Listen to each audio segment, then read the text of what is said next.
the Minecraft movie. Let's talk about it. I saw it on Sunday, which was yesterday, at 11 a.m. Matinee performance. Before the movie, I drank like 1.5 mimosas. So keep that in mind.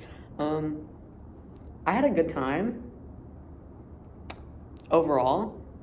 But was it a good movie? No. And was anyone expecting it to be a good movie? I really hope not. Personally, I had very low expectations from the moment I first heard they were doing it, even.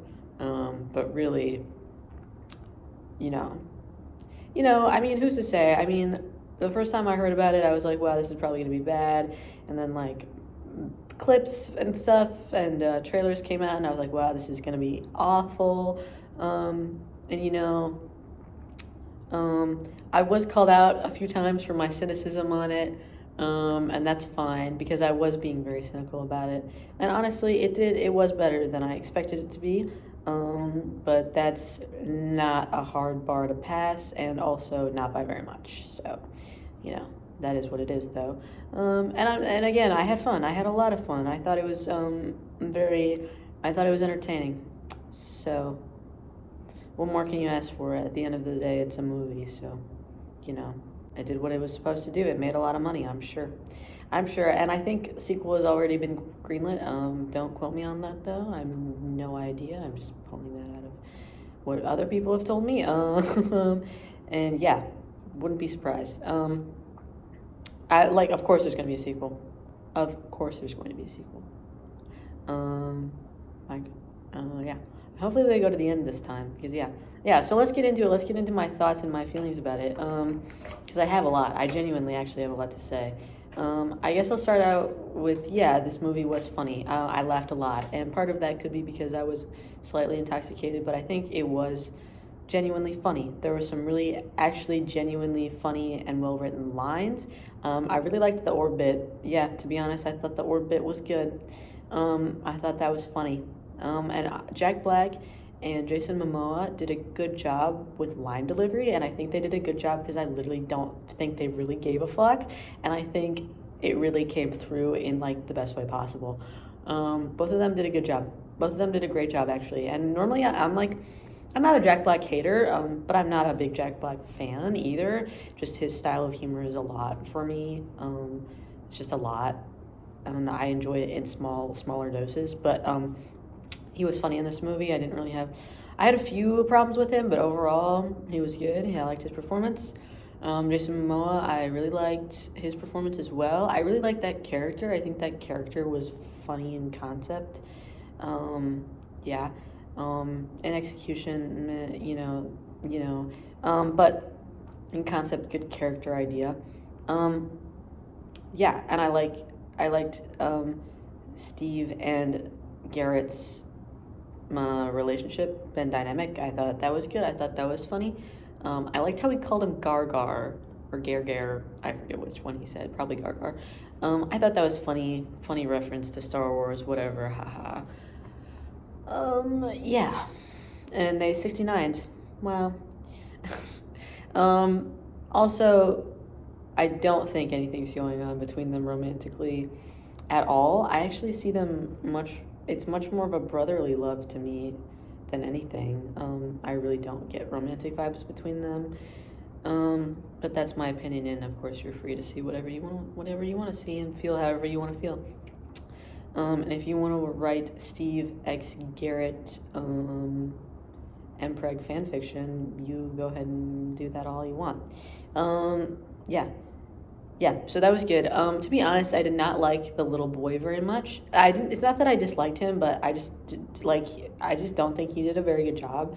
Um, like he just fell very flat, and there were a couple lines that he had that I was like, wow, that would have been so much funnier if you had said it in like any other way. And I think part of that could possibly be poor directing because his sister also did not do a very good job. I thought she did slightly better, but not much better. And then Dawn, the other woman, their realtor, I also felt like she had some, like, she was funny. She was really pretty funny overall, but she also had some strange line deliveries where I was like, is this a choice you were making, or is this a choice the director was making for you? I don't know. As far as the kid goes, I'm assuming that the kid just kind of did whatever the director said. Whatever he was going for, I did not appreciate very much. Like I said, it felt very flat and very one note, and just kind of like generic boy, little, like, I guess he's supposed to be in high school. I guess he's supposed to be a freshman in high school. But yeah, it felt very like, here's the most basic nerdy 14-year-old boy archetype you could get, and that's what he gave. And you know, that's fine, but it wasn't great. You know. And his sister, yeah, his sister also very one note, also very flat. I didn't really understand her arc at all, if there even was one, but we'll get into the character arcs after I finish with this. Well, actually, no. Let's talk about the character arcs right now. So there were none. There was not a single one, actually. Actually, there was none. Yeah. So like, Steve had none at all. At first, I thought Steve was gonna like be some kind of like double crosser, and I thought that was gonna be interesting. But no, that actually didn't happen at all. And then Jason Momoa had the most of a character arc, I think, but definitely not really, because like he starts off like obviously kind of just like an asshole, and that's good and fun. And then the kid calls him out on it I can't remember that Henry calls him out on it a few times, but it's not anything really like they're fighting, but like I was completely unconvinced that Henry actually had any kind of impact on him. And then he like sacrificed himself or whatever, but did he really? Like, I don't know. He like fake sacrificed himself because he didn't even actually die, and then he comes back and he's just like good. And it's just like there was just no, it was like they obviously wanted to do an arc for him because they had a beginning, a middle, and an end, and they had a conflict point, but they didn't actually portray any of that. They just told us. They didn't show. They just told us, like, this is what is happening now. This is how he's behaving now. And that's not how you do a character arc. Because that's fake, actually. That's not fake. That's fake. It's not real because you're just telling me. You're not even, like, he's not behaving any differently. You're just telling me that he is.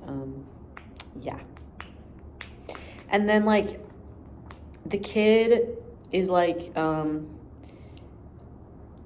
I guess coming into confidence with himself. But again, we really just don't really see that very much. I mean, I guess we kind of do when he fights the Enderman and stuff. But, like, really, like, it's just not, we just don't really linger in it on it in any way that, like, really hammers it home. It's just kind of like, oh, he wasn't confident, and then he went to this world where he was really good at, like, building stuff and whatever, and now he's confident again.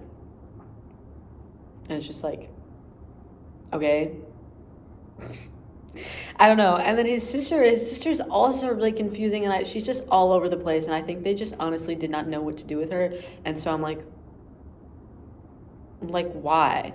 Like, I don't know. She's trying to be a better guardian to Henry, I guess. And I think part of that is like letting him do his own thing. But like, again, we just don't really see that at all. And then she's a social media manager for the fucking chip company. And then like at the end, she's a self-defense teacher. I don't know. It doesn't make any sense to me. The realtor lady, I actually did kind of appreciate hers. It was very small. It wasn't really anything huge, but that's okay. Like I liked she was taking care of animals, and that's what she really wanted to do. I think it could have been more emphasized because it seemed like the zoo was just a side hustle for her at the beginning. Like she kind of introduced it as like, this is just something I do on the side. But I feel like if they had made it been like, this is my actual passion, but like I have to be a realtor to support myself, I feel like that would have been better. But I did appreciate her stuff with the animals. And her stuff with Dennis, I'm not really sure about all that because like, well, in the end, Jack Black went with them anyways, so like it didn't really matter. But like, why would Jack Black's whole thing was like getting back to Dennis and Dennis being safe, and then like he didn't even it didn't even matter. Cheese curds. Yeah, back to Minecraft. What else? Well, and then also with the writing, like, they just went off canon, obviously, and like, I get it, it's an adaptation, you have to do that to a certain extent. But oh my god, like, oh my god. And I think, honestly, I think part of it is they didn't want to animate anything other than the piglins, because like animating a blaze would have been kind of difficult, and like the wither skeletons and stuff. But you can just like reskin the other skeletons. It's whatever. Like, I just don't understand why the big bad of the Nether had to be a sorceress piglin lady when that just simply does not exist in the game. And you have so many mobs and so many like pathways you could go that works within the bounds of the game, that I'm just like, I just don't understand why. Like, I just don't understand why that change had to be made. And it's like, it's this, if, and I know it's like the game of Minecraft doesn't have a story per se, so it's open-ended, but it does also. And I feel like you can honor that and still make a good movie. I don't know if that made sense exactly, but you know what I'm trying to say here. Like, the Minecraft game does not have a story per se, but like the movie should still portray what it does have, because what it does have is very beautiful. The ending to the end of the Minecraft game, the ending is like beautiful and amazing, and I'm just like, my good friend Teddy Carnes, made a really good point today. We were talking about this in class. The game of Minecraft is kind of melancholic and kind of sad, especially when you're playing by yourself, but when you're even playing with friends, you know, the music can have like a somber tone. It's this huge, empty world, and that's beautiful, but that's also a bit sad. And the ending of Minecraft is beautiful and a bit sad and melancholic, but it's also hopeful and optimistic, and that's just what the whole tone of the game is, you know, to me. And I don't know, like, I would have just loved to see a Minecraft movie that conveyed that to the audience, that kept that tone, because yeah, it's like the tone was just like, if you're doing an adaptation of something, you have to at least keep the tone. I think that the tone and the theme, those are the two major points of adaptation, are the tone and the theme, and this did neither of those things. It kind of got the theme, I guess, but did this movie even really have a theme? No. I guess it was be creative and follow creativity, but again, did they really explore that? No, they just told us that they did. And I think that's fucking bullshit. I'm getting really heated. I do want to stress that I had fun during this movie. I know some people are going to say, this is a children's movie. You're taking it too seriously. You can't expect that much from a children's movie. You're wrong. You're wrong. And I believe that wholeheartedly. Children are smart. Children love stories and can appreciate stories in a way that adults cannot, and that's a sad fact of life. Sad and also wondrous, because wow, how it is to be a child and to have a child's imagination. It's beautiful. Children are some of the best storytellers and writers, and I truly believe that, like, deep down into my soul. And children deserve good stories, and children deserve good media. And yes, this movie never stopped. This movie never stopped. It was constant. It was constantly going. There was never even like a single real moment of tension, because it was just go, go, go. And I never felt any kind of stakes for the characters. I never felt emotionally connected enough to the characters to feel like stakes in their arcs, stakes in their ability to live or die. And obviously they're not going to die in this movie, but like, it's supposed to be that they could. Like, this movie does kind of deal with death, and you know, it's different because it's Minecraft, so they just pop out of existence. But it's like, they talk about death, things die, like piglins die on screen, chickens die on screen. It's like, there was never any kind of stake. There was no stake, not even the fundamental stake of life or death stake. raw steak. And it's just like I said, it was just going and going and going. There was never any build up. There was never any release. There was never a slow moment. It was constantly going. There were constantly things being thrown at you and said. And that's because they were making a movie for TikTok iPad kids. And wow, I don't know what to say to that. It makes me sad. It makes me really sad. Because children's movies very clearly can be good and beautiful and amazing, and children's stories can be good and beautiful, amazing, and even follow you to adult life, and you can appreciate them as an adult. There are so many, like, fucking Emperor's New Groove is one of my favorite movies of all time still, and it's a children's movie. Avatar: The Last Airbender is one of, if not my favorite show of all time, and it's a children's show, and it's just like,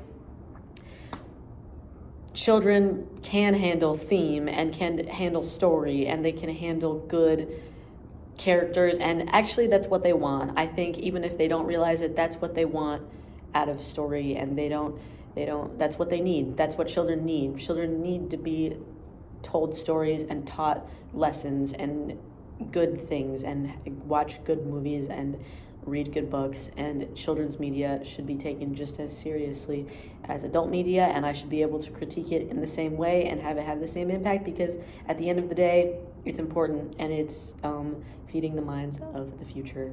And even though those minds are deeply riddled with TikTok and 15-second attention spans and constant dopamine release, that doesn't mean that they shouldn't be still given a chance. Because I believe that that's an unnatural state, and I don't think that any kind of unnatural state can, like, I don't know. I think there's still reform that can happen as they grow, and I think one of the big things in that is being able to sit down and watch a movie that's 2 hours long and have it really hold their attention, and it can only do that if it's a good movie, and this movie was not a good movie. So yeah, those are my thoughts. Rapid fire other things. It was really ugly, and I'll say that till the day I die. It was fugly as fuck. This movie should have been an animated movie, or at the very least, its CGI should not have been as shitty as it was. Disliked a lot of the non-canon aspects, but whatever.